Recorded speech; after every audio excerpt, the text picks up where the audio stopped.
அனைவருக்கும் வணக்கம். எல்லாம் வல்ல ஸ்ரீ சத்குரு சாய்நாதரின் அருளோடும் வராகி எண்ணெயின் அருளோடும் நம் வேண்டுதல்கள் அனைத்தும் நிச்சயம் நிறைவேறும் நம்பிக்கையுடன் தொடர்ந்து வழிபட்டு கொண்டே வாங்க. இன்றைய பதிவு உங்கள் அனைவருக்குமே மிகவும் பலன் தரக்கூடியது, மிகவும் அற்புதமான முக்கியமான பதிவுன்னு கூட சொல்லலாங்க. உங்கள் வாழ்க்கையில் இருக்கக்கூடிய உச்சக்கட்ட பண பிரச்சனையும் இருந்த இடம் தெரியாமல் போகும். திடீர் அதிர்ஷ்டத்தையும் பணவரவையும் செல்வ வளத்தையும் ஏற்படுத்தி தரக்கூடிய ஒரு சூட்சமமான ஒரு பரிகாரத்தை தான் பார்க்க போகிறோம். இது பார்த்திங்கன்னா என்னுடைய குரு எங்களுக்கு சொன்ன அந்த ஒரு ரகசிய தாந்திரிக முறையை தான் இன்றைக்கி நம்ம பார்க்க போகிறோம். பூஜை பண்ணணும், விரதம் இருக்கணும் அப்படின்னு எதுவுமே கிடையாதுங்க. நீங்கள் இரவு தூங்க போகிறதுக்கு முன்னாடி உங்கள் தலைக்கு பக்கத்தில் இதை மட்டும் வச்சுட்டு தூங்கி பாருங்கள்.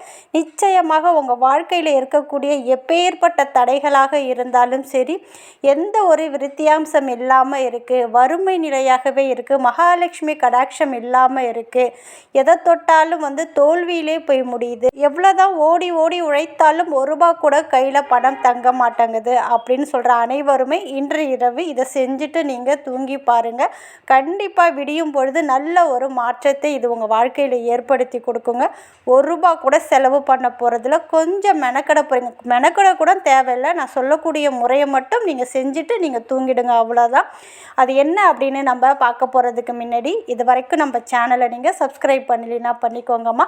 அப்படியே பக்கத்தில் இருக்கிற பெல்லைக்கானை கிளிக் பண்ணுங்கள். என்னோடய பதிவுகள் உங்களுக்கு பலனுள்ளதாக இருந்துச்சுன்னா ஒரு லைக் கொடுங்கம்மா. இன்று வெள்ளிக்கிழமையே மகாலட்சுமி தாயாரை வசியம் பண்ணக்கூடிய மகாலட்சுமி தாயாருடைய பரிபூரண அருளும் நமக்கு கிடைக்கணும் அப்படின்னா, மூடி கிடக்கக்கூடிய நம்மளுடைய அதிர்ஷ்டத்தை திறக்கணும் அப்படின்னாலும் இதை நீங்கள் கண்டிப்பாக முயற்சி செஞ்சு பாருங்கள். யார் வேண்டுமென்றாலும் இதை தாராளமாக செய்யலாம். இந்த மதத்தை சார்ந்தவராக இருந்தாலும் தாராளமாக செய்யலாம். முழுக்க முழுக்க நம்பிக்கையோடு செய்யுங்க. இன்று இரவு வேலையெல்லாம் முடிச்சிட்டிங்க, தூங்க போகிறீங்க பாருங்கள். அப்போ நீங்கள் என்ன பண்ணுறீங்கன்னா, தலைக்கு பக்கத்தில் இதை வைக்க போகிறீங்க. ஒரு அகண்ட பாத்திரம் போல் ஒரு கிண்ணம் எடுத்துக்கோங்க. கொஞ்சம் வாய் பகுதி பெருசாக இருக்கக்கூடியதாக பார்த்து ஒரு கிண்ணத்தை எடுத்துக்கோங்க. அதில் பார்த்தீங்கன்னா முழுக்க நல்ல தண்ணீரை நிரப்பிடுங்க, ஃப்ரெஷ் வாட்டரை நிரப்பிடுங்க. அதாவது நீங்கள் எடுக்கக்கூடிய பாத்திரத்தில் நீங்கள் நான்வெஜ் எதுவும் செஞ்சுருக்கக்கூடாது. சுத்தமாக இருக்கிற பாத்திரமாக எடுத்துக்கோங்க. அது மண் பாத்திரமாக இருக்கலாம், இல்லை கிளாஸால் ஆனதாக இருக்கலாம், பித்தளையால் ஆனதாக கூட இருக்கலாம். அலுமினியத்தில் இருக்கக்கூடியதை எடுக்க வேண்டாம். சப்போஸ் உங்ககிட்ட வெள்ளி பாத்திரம் இருந்தாலும் ரொம்ப ரொம்ப சிறந்த பலனை கொடுக்கக்கூடியது. வெள்ளி பாத்திரம் இருந்தாலும் எடுத்துக்கோங்க. அதில் சுத்தமான தண்ணீரை நீங்கள் பிடிச்சிட்டிங்க இல்லையா, அதில் நீங்கள் என்ன செய்ய போகிறீங்கன்னா, உங்களுடைய வலது கையில் இருக்கக்கூடிய மோதிர விரலால் ஸ்வஸ்திக் வரையணும் அந்த தண்ணியில். வெறுமனே மஞ்சள் வேறு எதுவுமே நீங்கள் எடுக்க வேண்டாம். வெறும் விரலால் ஸ்வஸ்திக் வரைஞ்சிக்கோங்க. வரைஞ்சிட்டு, அதாவது இமேஜினேஷன் பண்ணிக்கோங்க, நீங்கள் வரைகிறீங்க, அது உங்கள் ஸ்வஸ்திக் வரைகிறீங்க அந்த தண்ணியில். அப்படி அந்த தண்ணியில் ஸ்வஸ்திக் வரைஞ்சிட்டு அதே கையால் ஸ்ட்ரீம் அப்படின்னு மகாலட்சுமி தாயாருடைய பீஜ மந்திரத்தை அந்த தண்ணீரில் எழுதணும். ஸ்ட்ரீம் அப்படின்னு நீங்கள் எழுதணும். எழுதிட்டீங்க இல்லையா, ஒரே ஒரு ஏலக்காய் மட்டும். இந்த ஏலக்காய் பார்த்திங்கன்னா மகாலட்சுமி தாயாருக்கு மிகவும் பிடித்தது. செல்வத்தையும் பணத்தையும் காந்தம் போல ஈர்க்கக்கூடியது, பச்சை நிறத்தில் இருக்கக்கூடியது, சுக்கிர பகவானுக்கு மிகவும் விருப்பமான பொருள். அதாவது மகாலட்சுமி தாயாருக்கும் சுக்கிர பகவானுக்குரிய அற்புதமான ஒரு பொருள் ஏலக்காய். ஒரே ஒரு ஏலக்காய் மட்டும் போதுங்க. அதை நீங்கள் என்ன பண்ணுறீங்கன்னா அந்த தண்ணியில் போடுறீங்க. அடுத்தது பார்த்திங்கன்னா ஒரே ₹1 நாணயம் நல்லா சுத்தமாக வாஷ் பண்ணிவிட்டு அதை உங்கள் கையில் வச்சுக்கோங்க. வேறு எதுவும் பண்ண வேண்டாம். உங்ககிட்ட வெள்ளியால் ஆன காயின் இருந்ததுன்னா போட்டிங்கன்னா ரொம்ப ரொம்ப நல்லது. சப்போஸ் இல்லாத பட்சத்தில் ₹1 காயின், சாதாரணமாக ₹1 காயின் இருக்குது பாருங்கள், அந்த ₹1 காயினை மட்டும் நீங்கள் சுத்தமாக நல்ல தண்ணியில் வாஷ் பண்ணிவிட்டு உங்கள் கையில் வச்சுக்கோங்க. நீங்கள் இரவு தூங்க போகிறீங்க, எல்லா வேலையும் முடிச்சிட்டிங்க, வீட்டிலையோ பாயிலையோ எங்கே படுக்கிறீங்களோ அந்த இடத்துல இதை செஞ்சுட்டு உடனே நீங்கள் படுத்துடணும். அவ்வளோதான். நீங்கள் இதெல்லாம் ரெடி பண்ணிட்டீங்க. தண்ணியில் ஸ்வஸ்திக் வரைஞ்சிட்டிங்க, ஸ்ரீம்னு மகாலட்சுமி தாயாருடைய பீஜ மந்திரம் எழுதிட்டீங்க, ₹1 காயினை கையில் வச்சுருக்கீங்க. உங்கள் பூஜை ரூமில் மகாலட்சுமி தாயாருடைய சிலை இல்லைன்னா சின்ன ஃபோட்டோவோ கொஞ்சம் பெரிய சைஸ் ஃபோட்டோ இருந்துச்சுன்னா, மகாலட்சுமி தாயாருடைய கைகளிலிருந்து பொற்காசுகள் விழும் பாருங்கள். பொண்ணு அப்படியே கையிலேருந்து அப்படியே விழும் பாருங்கள். இப்போ ஸ்க்ரீனில் தெரியுது பாருங்கள். அது போல் ஃபோட்டோ இருக்குல்ல, கையிலேருந்து அப்படியே பொற்காசுகளாக கொட்டும். அது மாதிரி இருக்கிற ஃபோட்டோவை நீங்கள் என்ன பண்ணுறீங்கன்னா, உங்கள் தலைக்கு பக்கத்தில் இந்த ஃபோட்டோவை வச்சு அதுக்கு பக்கத்தில், அதாவது அந்த ஃபோட்டோவுக்கு கீழே நீங்கள் ஏற்கனவே ரெடி பண்ணி வச்சுருக்கிற அந்த கிண்ணத்தை அந்த பவுலை வச்சுடுங்க. இது பார்த்திங்கன்னா அக்ஷய பாத்திரம் போல் மகாலட்சுமி தாயாருடைய கையிலேருந்து பொற்காசுகள் விழுறது போல், அந்த தண்ணியில் விழுறது போல் நீங்கள் இந்த ஃபோட்டோக்கு பக்கத்தில் அந்த பவுலை வச்சிடுறீங்க. கையில் ரூ. 1 காயின் வச்சுருக்கீங்க.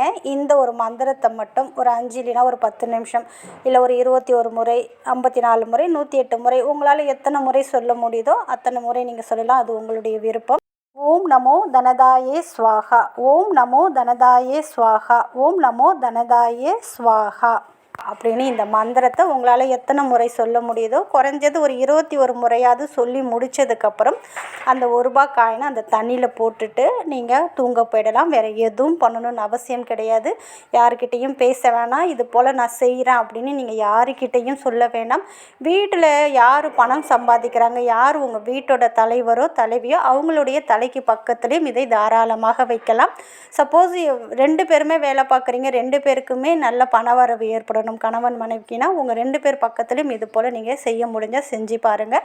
ஒருத்தவங்க வீட்டு தலைவர் யாரோ அவங்க பக்கத்தில் இது செஞ்சால் போதும். இல்லைன்னா வீட்டு தலைவி அம்மாவோ மனைவியோ யாரோ அவங்க நீங்கள் செஞ்சால் போதும். இப்படி ஒரு முறை இன்று இரவு நீங்கள் தூங்க போகிறதுக்கு முன்னாடி இது போல் அந்த தண்ணியில் நான் சொன்ன விஷயத்தெல்லாம் செஞ்சு நீங்கள் தூங்கிட்டீங்க இல்லையா, மறுநாள் நாளைக்கு பார்த்திங்கன்னா பௌர்ணமி, ரொம்ப ரொம்ப அற்புதமான நாள். வெள்ளிக்கிழமைக்கு மறுநாள் வரக்கூடிய சனிக்கிழமை அன்று அந்த தண்ணீர் இருக்க பாருங்கள், அதை நீங்கள் குளிக்கக்கூடிய தண்ணீரில் கலந்து நீங்கள் குளிக்கணும். அவ்வளோதாங்க. இப்படி ஒரு முறை செஞ்சு பாருங்கள். அதாவது இன்று இரவு நான் சொன்ன விஷயத்தை தண்ணியில் செஞ்சு அந்த தண்ணீரை மறுநாள் குளிக்கக்கூடிய தண்ணீரில் கலந்து குளிக்கணும். அந்த ரூ. 1 காயினை நீங்கள் பணம், காசு, நகையெல்லாம் வைக்கக்கூடிய இடத்துல ஒரு ரெட் கலர் துணியில் சுற்றி நீங்கள் வைங்க.